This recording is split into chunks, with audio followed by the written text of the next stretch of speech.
আসসালামু আলাইকুম দর্শক, যে যেখানে আছেন আশা করি আল্লাহর রহমতে ভালো আছেন।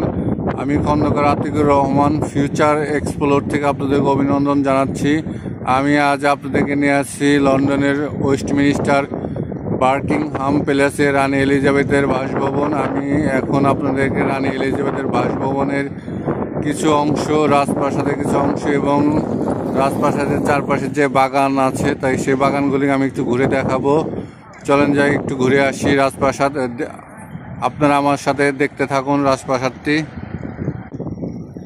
প্রিয় দর্শক, এটা হলো রাজপ্রাসাদের ঢোকার মূল গেট। এখন এই গেটটি নির্মাণাধীন আছে, এখনো সম্পূর্ণ হয় নাই, নির্মাণাধীন হচ্ছে। তার নকশা আমি দেখালাম আপনাদের মাঝে। দর্শক, জীবনেও কখনো সৌভাগ্য হয় না আমার লাল গালিচা বা লাল কার্পেটে হাঁটার, কিন্তু আজ আমি হাঁটতেছি পিচঢালা লাল পথে রানী এলিজাবেথের বাসভবন দিয়ে। নিজেকে অনেক ভালোই লাগছে, কারণ লাল গালিচা এবং লাল কার্পেটে হাঁটা না সম্ভব হলে কি হবে। আমি তো লাল পিচঢালা পথে হাঁটতেছি রানী, তখন একটু নিজেকে একটু অন্যরকম ভাবা মনে হচ্ছে নিজেকে। সেরকম আমার সামনেই ঘোড়া দিয়ে রাজাকে যে রকম নিয়ে যায় সেই রকম আমাকেও নিয়ে যাচ্ছে। দেখেন, আপনাদেরকে দেখাবো।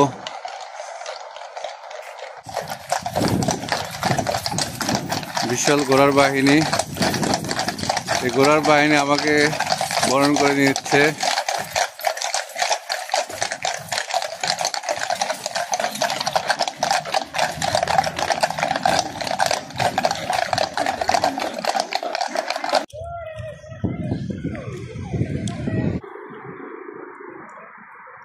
রাজপ্রাসাদের সামনে যে বাগান, বিশাল একটা বাগান, এসটি পার্ক, সে পার্কে আমি কিছু অংশ আপনাদের দেখাচ্ছি।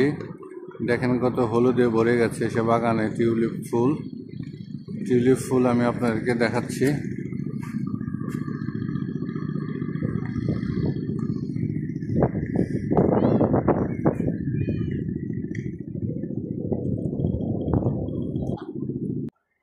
প্রিয় দর্শক, আমি যে একটা পাখি দেখাচ্ছি, পাখিটা হলো ঘুঘু পাখি।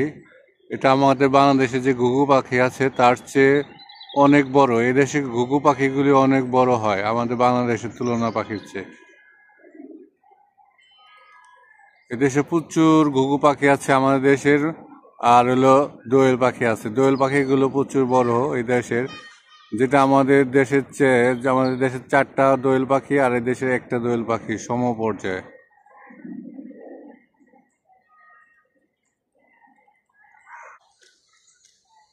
দর্শক, এটা আমি আপনাদেরকে দেখাচ্ছি লন্ডন আই রাজপ্রাসাদের বাগান থেকে আমি দেখাচ্ছি। বাগানের ভিতরে লেক আছে দর্শক, লেকের মধ্যে মাঝখানে পানির ফোঁড়া।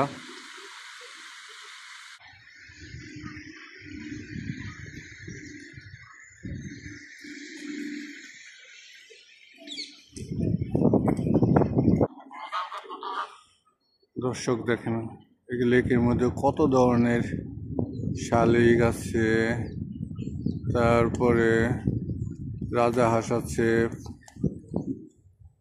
পাতি হাঁস আছে, বিভিন্ন ধরনের গাংচিল আছে।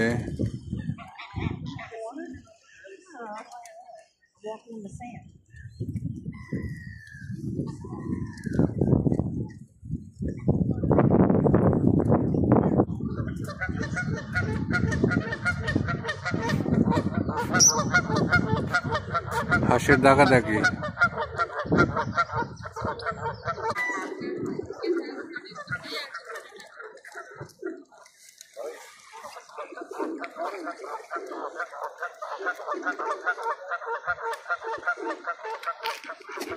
লেকের পাশে যারা দর্শনার্থী আসে তাদের বসার জন্য জায়গা আছে, বসে সৌন্দর্য উপভোগ করার জন্য।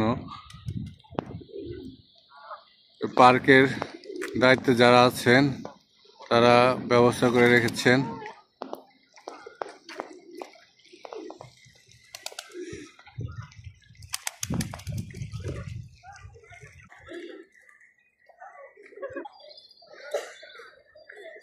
লেকের মাঝখানে একটা এই পাশ থেকে ওই পাশে যাওয়ার জন্য ব্যবস্থা করা হচ্ছে ব্রিজ। অনেক সুন্দর ব্রিজটি।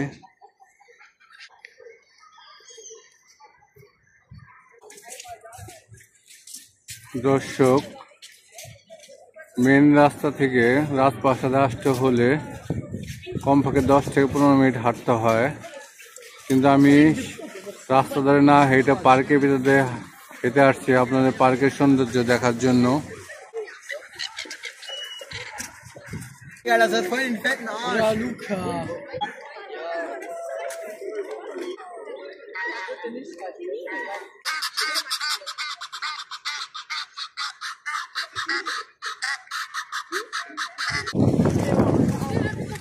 পার্কটা এত সুন্দর হওয়া সত্ত্বে হাজার হাজার দর্শক এ পার্কে ভিড় জমায়।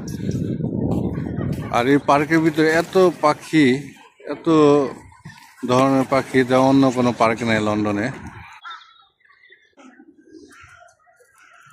অজস্র কাঠবেল এখানে এই ইয়েতে আছে। দর্শক, এটা হলো বিলবোর্ড রাজপ্রাসাদেরই। এটা হলো বার্কিংহাম প্যালেস। এটা বার্কিংহাম প্যালেস। আমি আসছি এই রাস্তাতে, সোজা আসতে হাইটে আসতে হবো 10 থেকে 15 মিনিট। আমি না হেঁটে আমি এই গার্ডেনে আসছি, ভিতরে স্টেডিয়াম পার্ক দিয়ে সৌন্দর্য উপভোগ করে আপনাদের কিছু সুন্দর সিনারি দেখার জন্য এই বাগান দিয়ে আমি আসছি। আর এই প্লেসে আসতে হলে 4-5 দিয়ে আসা যায়। এটা হলো ফ্রন্ট সাইড, এটা হলো আপনার নর্থ সাইড, এটা সাউথ সাইড, এটা ওয়েস্ট সাইড। 4-5 দিয়ে আসা যায় বার্কিংহাম। এটা বার্কিংহামের ফ্রন্ট সাইড। আর সাউথ সাইডে আছে গ্রিন পার্ক। এটা একটা বিলবোর্ড। আর এই সেই যে রাস্তা আমার পাশে আছে, যেটা হেঁটে আসতে 10 থেকে 15 মিনিট, আমি হেঁটে না এসে বাগান দিয়ে আসছি। আমি চলেন যাই এখন আপনাকে মূল ভবনটা রাজপ্রাসাদটি দেখাই।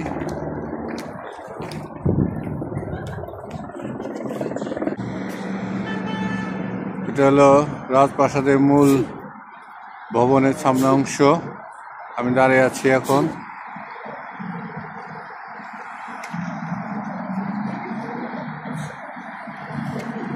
সামনের দৃশ্যগুলি আমি দেখানোর চেষ্টা করতেছি আপনাদের।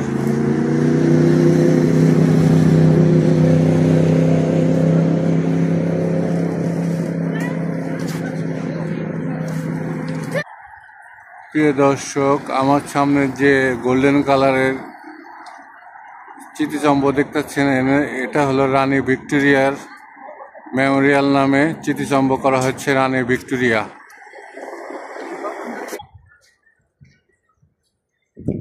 দর্শক, আমি এখানে রাজপ্রাসাদের একদম মূল ভবনের সামনে দাঁড়িয়ে আছি এবং মূল ভবনটা আপনার দেখানোর জন্য চেষ্টা করতেছি।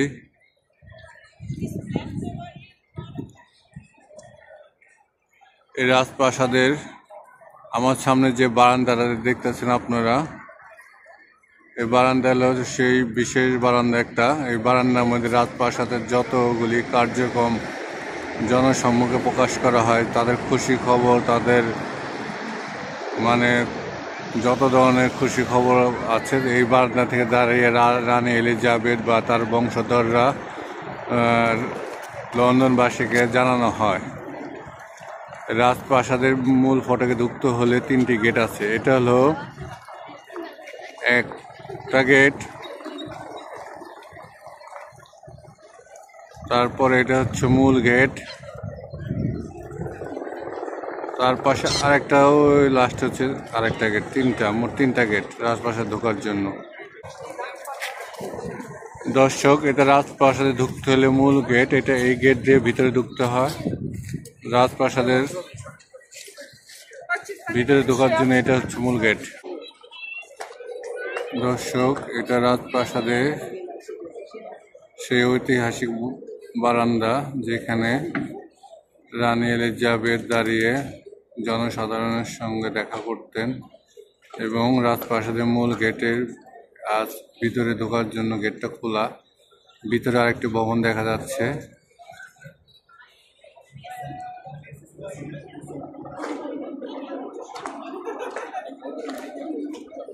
এই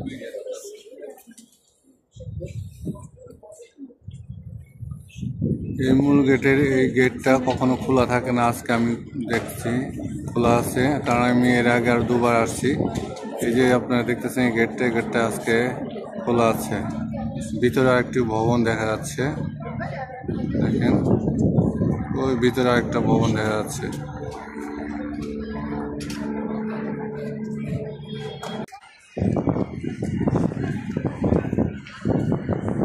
দর্শক, 300 বছর প্রিন্স চার্লস এই ভবনে থাকেন। তারপরে 1761-তে তৃতীয় জর্জ 71,000 পাউন্ড বিনিময়ে এই ভবনটি কিনে নেন তার রাজত্ব পরিচালনা করার জন্য এবং তার বংশধরদের থাকার জন্য। 1853 সালে রানী ভিক্টোরিয়া থাকতে শুরু করেন, তখন থেকে তিনি শাসনকার্য পরিচালনা করেন। এরপরে রানী ভিক্টোরিয়া মারা যাওয়ার পরে তার 7ম ছেলে দায়িত্ব নেন। দায়িত্ব নেওয়ার পরে তিনি শাসনকার্য পরিচালনা করেন, এখানকার বিভিন্ন উন্নতি সাধন করেন এবং বিভিন্ন এই রাজপ্রাসাদের কারুকার্য পরিবর্তন করেন।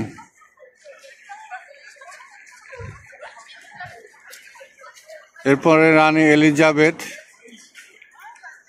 1952 সালে রাজত্ব গ্রহণ করেন। তিনি তার 96 বছর বয়সে 70 বছর রাজত্ব করেন। এই রাজপ্রাসাদে 775টি রুম আছে, 78টি বাথরুম আছে, 700 রুমের মধ্যে 188টি কর্মচারীদের রুম আছে। এই ভবনের 714টি দরজা আছে, 720টি জানালা আছে।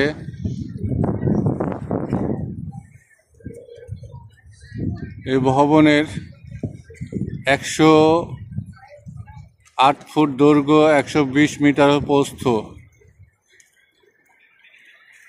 70,000 বর্গ মিটার এলাকা জুড়ে এই রাজপ্রাসাদটি গঠিত। এই রাজপ্রাসাদের ভিতরে সুইমিং পুল আছে, সিনেমা হল আছে এবং রানীদের জন্য জুয়েলারি যে ব্যবস্থা, জুয়েলারির দোকানও আছে। সেই সাথে অফিস কার্য চালানোর জন্য এই রাজপ্রাসাদের ভিতরে অফিস কার্য আছে, যেখানে এই রাজপ্রাসাদের সমস্ত কাজ, দাপ্তরিক কাজ পরিচালনা করা হয়। এই রাজপ্রাসাদ দ্বারা ঊনবিংশ শতাব্দীতে দেশ এবং বহির্বিশ্ব পরিচালনা করতেন এরা রাজপ্রাসাদ থেকে।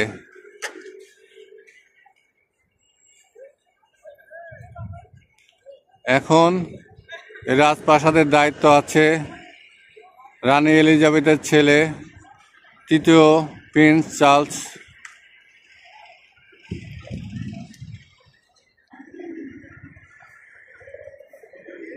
এই রাজপ্রাসাদের বর্তমান মূল্য হচ্ছে $2.24 বিলিয়ন মার্কিন ডলার। বিশ্বে যতগুলি রাজপ্রাসাদ আছে তাদের মধ্যে সৌন্দর্যের একটা প্রতীক। সবগুলো রাজপ্রাসাদের মধ্যে এটি একটা ব্যয়বহুল রাজপ্রাসাদ।